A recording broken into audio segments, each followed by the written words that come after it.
속사람이 강건하도록 이라는 제목으로 함께 은혜 누리길 원합니다. 먼저 우리가 앞뒤 좌우로 인사했으면 좋겠습니다. 속사람이 강건하십시오. 이렇게 고백합시다. 속사람이 강건하십시오.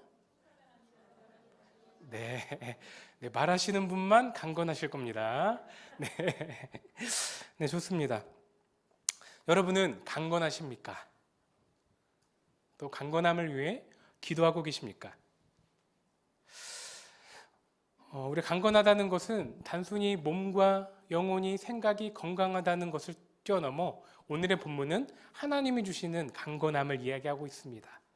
우리의 심령 가운데 부어주시는 은혜겠죠. 그 하나님의 은혜가 여러분의 마음과 심령 또 삶의 자리 가운데 넘쳐 흐르길 축원합니다.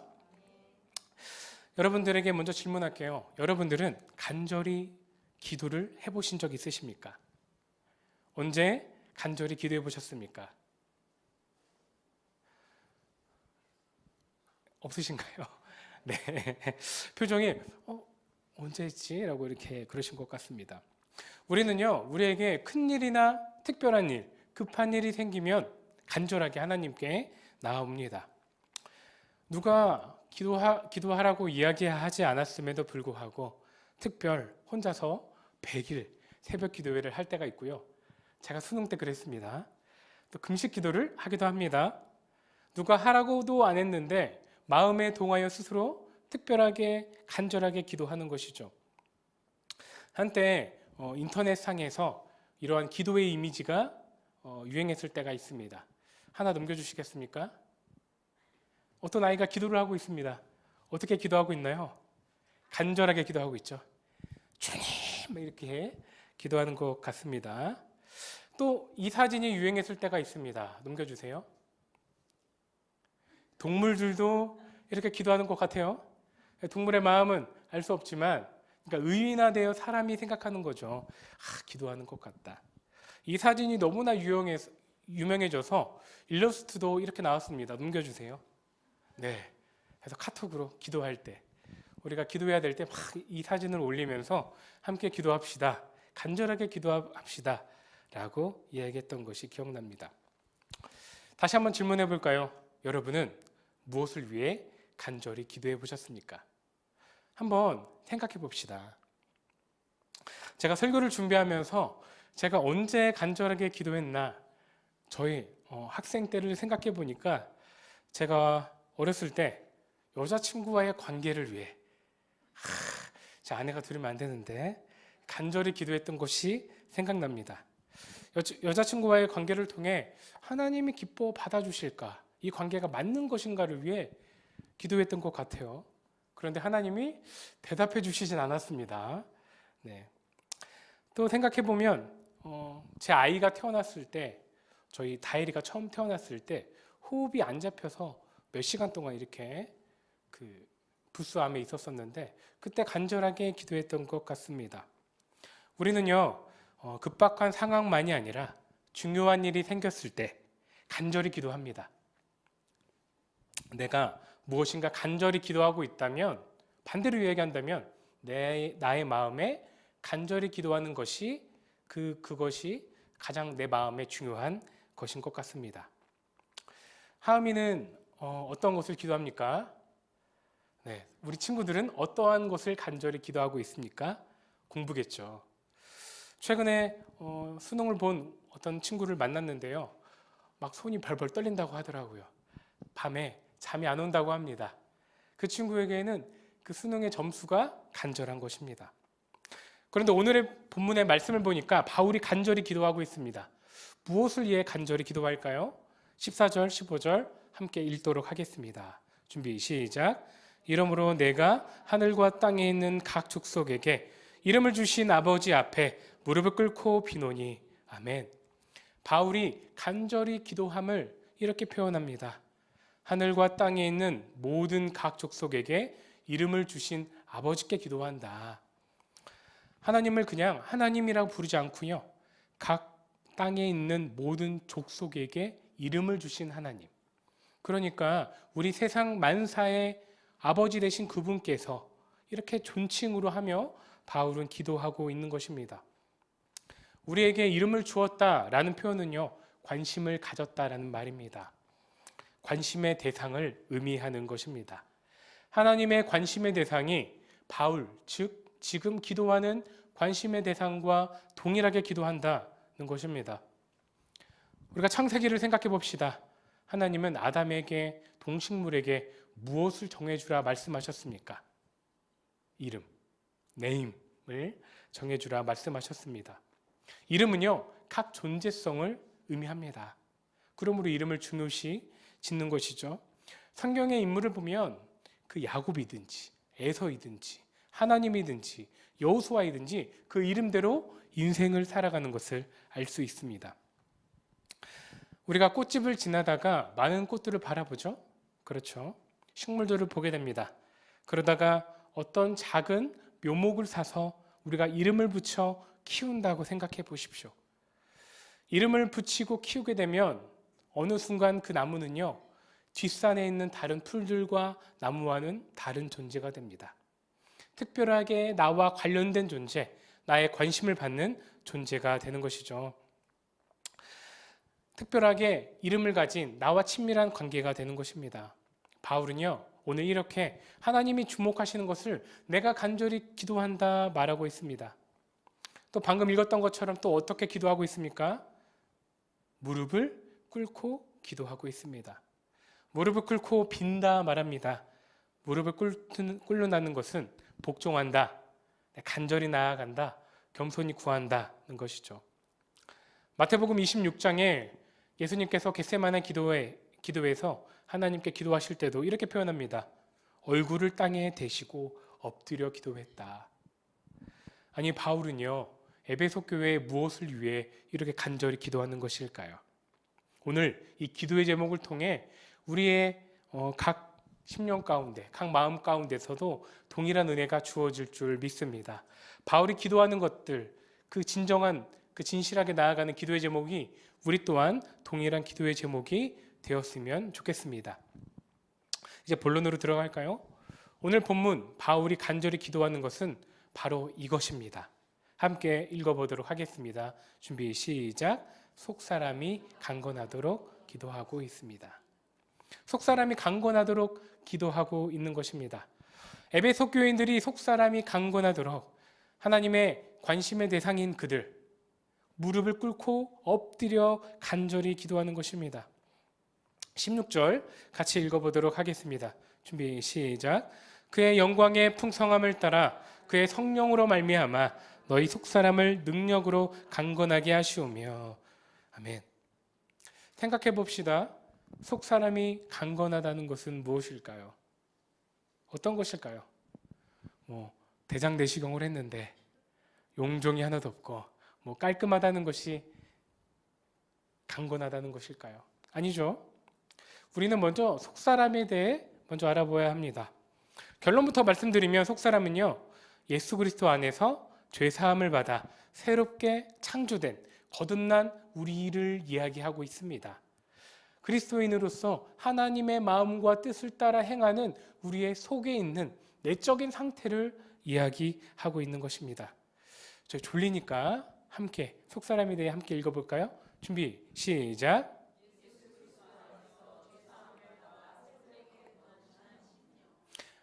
아멘입니다. 맞습니다.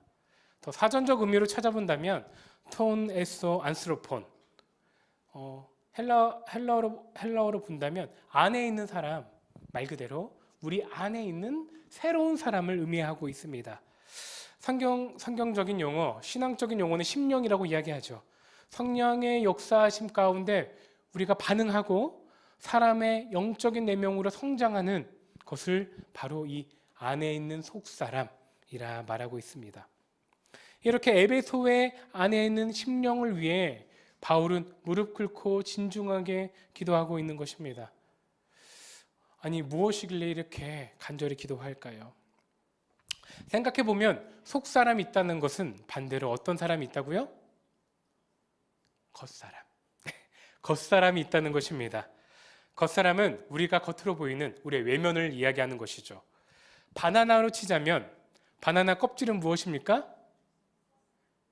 네, 겉사람입니다. 바나나 안에 있는 그 과육은 무엇입니까? 속사람인 것이죠. 겉사람은 외면해 보이는 껍질을 의미하는 것입니다. 생각해 보면요, 우리의 기도 제목들은 겉사람일 때가 있습니다. 보이는 겉모습을 향하여 우리는 기도하죠. 좋은 삶의 자리를 위해, 좋은 직장, 좋은 학교, 우리 청소년부 친구들이나 학생들은 좋은 학교의 성적을 위해 기도하기도 합니다. 10월에 우리는 이것을 했습니다. 퀴즈입니다. 뭐 됐습니까? 다니엘? 네, 저만 했나요? 아니죠. 다니엘 기도회를 우리 10월에 했습니다. 11월에 했군요. 저는 먼저 기도했습니다. 네, 네, 그렇게 우리는 기도했습니다. 그러면서 우리 스스로 생각해 봅시다. 어떠한 것을 기도 제목으로 올려드렸습니까? 혹시 겉사람의 것이 아닙니까? 아니, 속사람과 겉사람의 비율이 어떻습니까? 5대5는 되십니까? 스스로 생각해 봐야 합니다. 우리 또 2023년을 마무리하고 있죠. 유종의 미를 거두기 위해 열심히 노력하기도 하고 2024년을 준비하고도 있습니다. 또한 기도 제목들이 다 있으실 거라 생각합니다. 여러분은 그 2024년 겉사람을 위해 기도하십니까? 아니면 속사람을 위해 기도하십니까? 어떤 것이 강건하여지게 해달라고 기도하고 계십니까? 우리는 우리의 속사람을 점검해야 합니다. 이렇게 바울은 에베소 교회 성도들의 속사람을 강건하여지게 해달라고 기도하고 있습니다. 에베소 교회 당시 상황을 보면요, AD 54년에서 59년 바울이 3차 전도 때, 전도 여행 때 이 에베소 교회를 세웠습니다. 이 에베소 교회의 특징이라면 당시 에베소의 유대인과 또 그리스도 아닙니다. 그리스인들이 함께 공존했습니다. 성경적 표현으로 보자면 유대인과 이방인들이 함께 공존했던 것입니다. 에베소 교회도 마찬가지입니다. 이렇게 반반으로 유대인과 이방인들이 섞여 있었습니다. 그래서 신앙의 다툼과 문제들, 갈등들이 일어나는 거예요. 서로를 이해하지 못함으로 오늘 바울은 편지를 쓰고 있는 것입니다. 유대인이 예수 그리스도의 구원을 이해하지 못하고 이방인들을 향한 구원을 이해하지 못하고 이방인들은 유대인들의 구약에서 예비된 것을 이해하지 못했습니다. 그러한 소통과 갈등의 상황이 있는 상황에서 바울은 편지하는 것이죠. 너희의 개인의 속사람이 강건하여지길 원한다. 생각해 보십시오. 우리는 문제가 일어나면요, 그 문제를 해결 방법을 이야기해 주길 원합니다. 그런데 바울은요, 겉모습, 문화의 차이로 하나 되지 못하는 이 에베소 교회에 대하여 속사람이 강건해져야 한다 이야기하는 것입니다. 문제는요, 이렇게 원론적일 때가 있습니다. 표면적으로 들어가는 겉모습이 아니라 우리 마음에서 시작되는 속사람의 문제가 원인이 될 때가 있는 것입니다. 그렇게 교회의 신앙의 문제에 집중하여 편지를 받는 에베소 교회도 문제가 있었습니다. 그렇다면 오늘 성경을 읽는 우리에게는 어떠한 문제가 있는 것일까요? 영적인 교훈을 주고 있는 것일까요? 먼저 이렇습니다.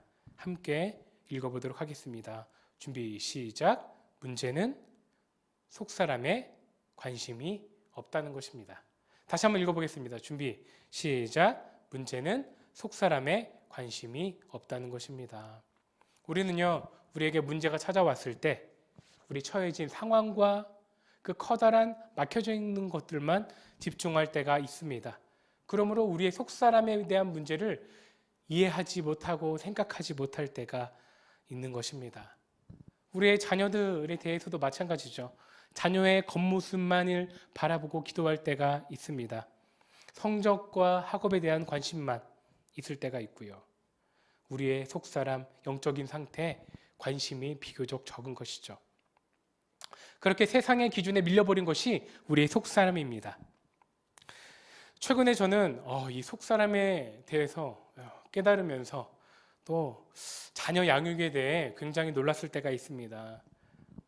나도 목사인 나도 자녀 양육에 있어서 자유로울 수가 없구나 깨달을 때가 있었습니다. 어느 날 저희 딸 다혜리가 있습니다. 7살인데요.